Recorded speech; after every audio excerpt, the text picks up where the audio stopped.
굉장히 상태가 좋지 않은 그런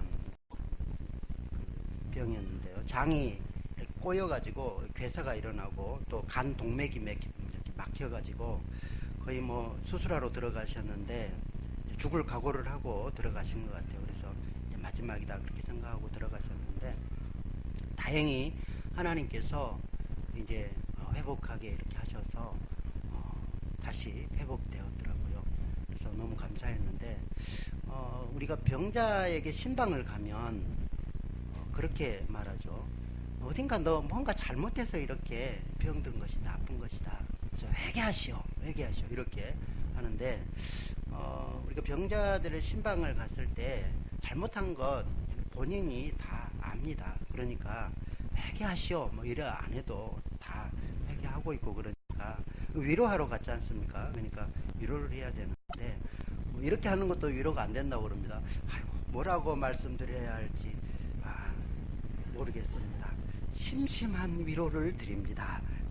이렇게 하는 것은 이건 정말 심심한 위로를 드립니다. 이거는 저기 어디 관공서에서 이렇게 공식적으로 할 때 심심한 위로를 드립니다. 이렇게 하는 것이지 어디 병자에 가가지고 심심한 위로를 좀 짠 위로를 드리면 안 됩니까? 뭐 이렇게 심심한 위로를 드린다고. 물론 깊은 마음에 공감하며 위로를 드립니다. 그런 뜻도 있겠지만요. 그러나 이제 우리가 갔을 때에 그렇게 위로 갔을 때 그 아픈 병자의 손을 꼭 잡아주고 고생 많습니다. 하나님께서 빨리 회복시켜 주실 줄 믿습니다. 이보다 더 큰 그런 위로는 없겠죠. 그래서 그렇게 위로하는 것이 맞을 것 같습니다. 그래서 최고의 위로는 함께 가서 손잡아 주면서 눈물 흘려주는 것. 그게 아마 가장 큰 위로가 아닌가 싶습니다. 사실은 위로는 우리 하나님만이 해주실 줄 믿습니다. 하나님이 병도 낫게 하시고요. 또 문제도 해결해 주실 것이기 때문에 하나님이 위로자가 되신다는 것이죠. 구약에 보면 한나가 병에 들었습니다. 한나가 질병에 들었는데 남편 아니죠. 미안합니다. 한나가 아기를 갖지 못했죠. 그래서 아기를 갖지 못해서 늘 마음에 이렇게 아픔이 있는데 그 남편 엘가나가 한나에게 내가 네 열 아들보다 훨씬 낫지 아니야. 그래서 이제 위로를 합니다. 그러니까 그 위로를 받지 아니하였더라라고 말하죠. 위로가 되지 않는 것이죠. 예. 아무리 남편이 위로한다 할지라도 그 소원이 아기 있는 것인데 위로가 되겠습니까? 하나님이 아기를 갖게 하셔서 위로해 주신 줄 믿습니다. 하나님만이 우리의 위로자시다라는 것이죠. 오늘 말씀에 이제 그 배경을 잠깐 설명하면요.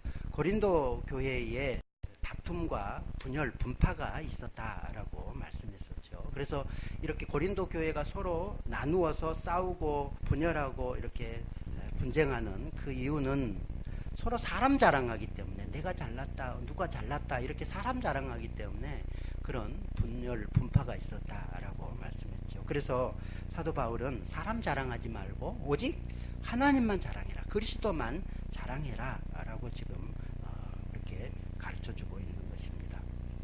그래서 이렇게 하나님만 자랑해라 라고 말씀하시는데 몇 가지 비유를 들어서 말씀했었죠. 밭의 비유를 통해서 심는 이나 물 주는 이나 그 중요한 것이 아니라 자라나게 하신 하나님이 중요하다라고 말씀하셨고 또 집에 지난 시간에 우리 집에 잘 하지 않습니까? 그 집에서 가장 중요한 기초, 그 터가 되는 기초가 흔들리지 않아야 되는데 그 기초가 되는 분은 오직 그리스도이기 때문에 그리스도가 중요하다라고 말씀합니다.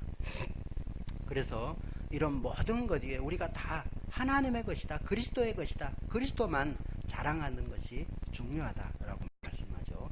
23절 말씀에 보면 너희는 그리스도의 것이요 그리스도는 하나님의 것이니라 라고 말씀하는 것을 보게 됩니다. 예, 그래서 하나님의 것이다, 그리스도의 것이다. 예, 여기에 이제 저는 주목했습니다. 그리스도의 것이다. 우리 개혁주의 신앙 고백, 웨스터민스터 신앙 고백서와 또 하이델베르그 신앙 고백서, 벨직 신앙 고백서를 우리는 믿음의 그런 고백서로 고백하고 있습니다. 중요한 고백서죠. 거기에 보면 이제 하이델베르그 요리문답 1문에 보면 그렇게 묻습니다. 살아서나 죽어서나 당신의 유일한 위로가 무엇입니까? 라고 묻습니다. 그러면 답을 하기를, 살아서나 죽어서나 나의 유일한 위로는 몸도 마음도 영혼도 신실하신 그리스도의 것입니다. 이렇게 대답합니다. 그러니까 나의 유일하신 위로는 세상 것이 어떤 것이 아니라 내가 내 몸과 영혼이 온전히 그리스도의 것입니다. 그리스도의 것이다 라는 이것이 유일한 위로다라고 말씀하고 있다는 것이죠. 그래서 오늘 그리스도의 것이다, 하나님의 것이다 그렇게 말씀하시는데, 우리의 유일한 위로가 무엇인가? 첫째는 내가 그리스도의 것이라는 그 사실이 참된 또는 유일한 우리의 위로가 되는 줄 믿습니다. 내가 그리스도의 것이다. 예수님께서 나를 그리스도의 소유로 삼아 주셨습니다. 흔히 말하기를 우리는 예수님 짝이다 이렇게 말하지 않습니까? 예수님께서 핏값을 치르시고 값을 치르시고 우리를 사셨다. 보배로운 그 핏값을 지불하시고 우리를 사셔서 우리를 그리스도의 소유로 삼아 주셨다라는 것이죠. 이것을 예를 들면 이렇게 말하는 겁니다. 이제 그 예전 중세 시대 한참 전에 노예가 있을 때요.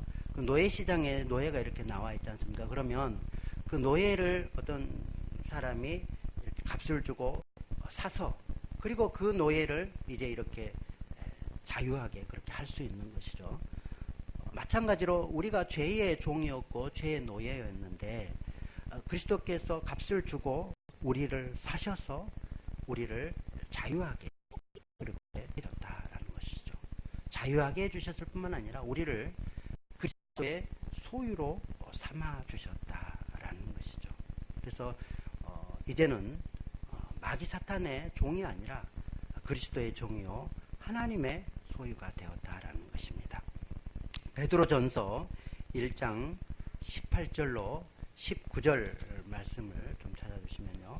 베드로전서 1장 18절 19절 말씀에 보면, 너희가 알거니와 너희 조상이 물려준 헛된 행실에서 대속함을 받은 것은 은이나 금같이 없어질 것으로 된 것이 아니요 오직 흠없고 점없는 어린 양 같은 그리스도의 보배로운 피로 된 것이니라 라고 말씀합니다. 그러니까 그리스도의 보배 피로 우리를 값주고 사셔서 하나님의 자녀 삼아 주셨다라는 것이죠. 그래서 이제는 그리스도 예수 안에서 결코 정죄함이 없고 참된 그런 자유인이 되었다라고 말씀합니다. 고린도전서 7장 23절 말씀에 나옵니다. 고린도전서 22절로 20절 말씀에 우리가 자유인인 것을 말씀하는데요.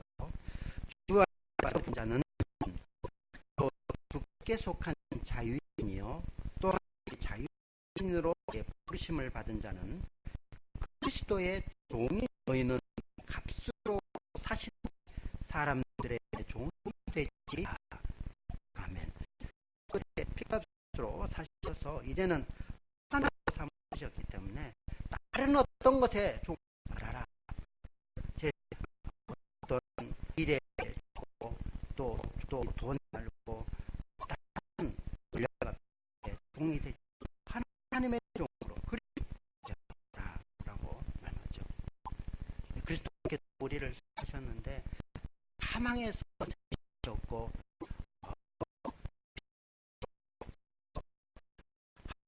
축복 안에 그런 소리로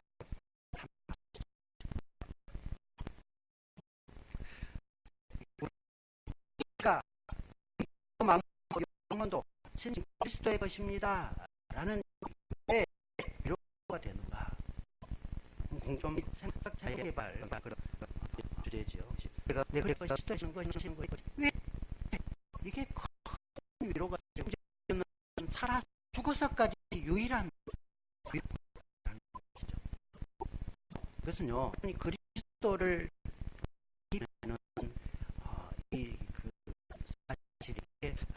사실을 그 책적으로 다가오지 않을 수 있습니다. 그래서 그리스도를 깊이 알수록 내가 하나님의 소유, 그리스도의 소유가 된 것이 엄청난 위로요 복이구나 라는 것을 이제 깨닫게 되는 것이죠. 점점 더 깊이 깨달아 가시기를 바랍니다. 만약에 내가 이웃집 아저씨의 소유라든지 내가 김 목사의 소유라든지 그러면 큰 위로가 되겠습니까? 위로가 안 되겠죠. 그러나 만왕의 왕이요 만주의 주님이시요 또 모든 것을 창조하신 그 거룩하신 하나님의 아들, 하나님의 소유, 그리스도의 소유가 되었다라고 말한다면, 그리고 그 그리스도께서 신실하셔서 나를 사랑하시고 나를 위로하시는 분이시다라고 본다면 큰 위로를 얻게 되는 줄. 그래서 내가 그리스도의 소유라는 그 사실이 정한 큰 위로다라는 것이죠. 둘째는요, 내가 하나님의 것이다. 여호와 하나님의 것이다. 23절에 그렇죠.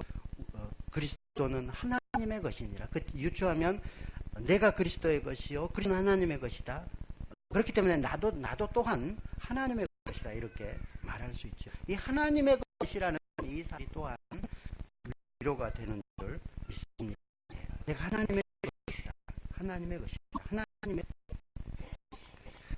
그래서 하나님의 것일 때는 우리가 하나님의 것이기 때문에 하나님이 우리를 돌보시고 지키시는데 머리털 하나라도 땅에 떨어지지 않도록 하나님께서, 신실하신 그 하나님께서 우리를 지키시고 보호하신다라고 말씀하고 있다는 것이죠.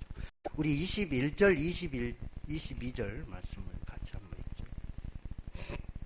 21절 보십시오. 시작. 그런즉 누구든지 사람을 자랑하지 말라. 만물이 다 너희 것임이니라. 바울이나 아볼로나 게바나 세게나 생명이나 사망이나 지금 것이나 장래 것이나 다 너희 것이요. 만물이 다 너희 것이며, 좀 주목해서 보실 필요가 있습니다. 만물이 다 너희 것이다.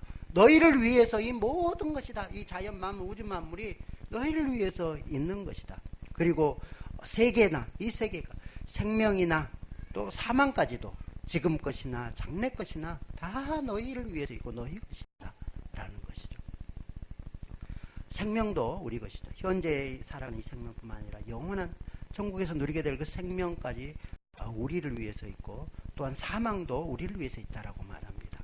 여러분, 그리스도 안에서 죽는 것 두려워하지 마시기 바랍니다. 사망도 예수 그리스도께서 다 점령해 주셨죠. 이 사망이 어떤 저주가 아니라 이제는 사망은 영원한 축복으로 들어가는 하나의 통로일 뿐이다 라는 거죠. 예수 믿지 않는 자에게는 저주죠. 심판에 들어가니까. 그래서 이 모든 것이 우리를 위해서 지으시고 또 이 모든 것이 우리를 위해서 있다라고 지금 말씀하고 있다는, 믿으십니까? 자연 만물이 여러분을 위해서 있는 것인 줄 믿습니까? 여러분이 주인인 줄 믿습니다. 미국에서 있었던 그런 일인데요. 미국의 한 교회에서 이제 광고를 냈습니다. 언제 어느 때 그 주일날 이제 주일 그 설교 광고를 내는데요. 그 주일 설교에 나이아가라 폭포의 주인된 아들이 와서 우리 교회에서 설교를 합니다. 라고 이렇게 광고를 냈습니다. 나이아가라 폭포의 주인이 있나? 캐나다고 이 미국에 걸쳐 크게 이렇게 있지 않습니까? 여기가 주인이 있는갑다. 사람들이 다 깜짝 놀랐습니다. 그래가지고 이제 그 주인 아들을 보려고 사람들이 아주 많은 사람들이 이렇게 몰려왔습니다. 그래가지고 사람 보자 하고 막 올려왔는데, 웬걸요, 이제 주일이 딱 되어서 왔는데 앞에 키 조그만 사람이 서가지고, 그것도 동양인, 일본 사람이 앞에 이렇게 탁 서서 설교를 하는 겁니다. 그분이 유명한 가가와 도요이코라는 분인데, 그 한문으로는 하천풍헌 이렇게 말씀하시는 그분이죠. 유명한 분이신데요. 그래서 그분이 앞에 나와서 이렇게 말씀을 전하는 것입니다. 그런데 그분 하는 말이 사실은 내가 우상을 섬기는 죄인이었습니다. 그런데 예수님을 믿고 이 우주 만물이 다 하나님께서 창조하셨고 하나님이 우리의 아버지라는 그 사실을 알았습니다. 그래서 이 나이아가라 폭포도 우리 아버지의 것이다 라고 이제 믿게 되었습니다. 그래서 이렇게 말했습니다. 라고 말.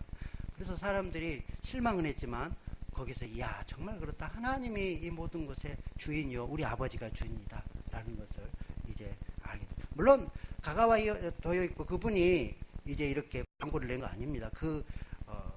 미국에 있는 그 담임 목사님이 광고를 낸 것이죠.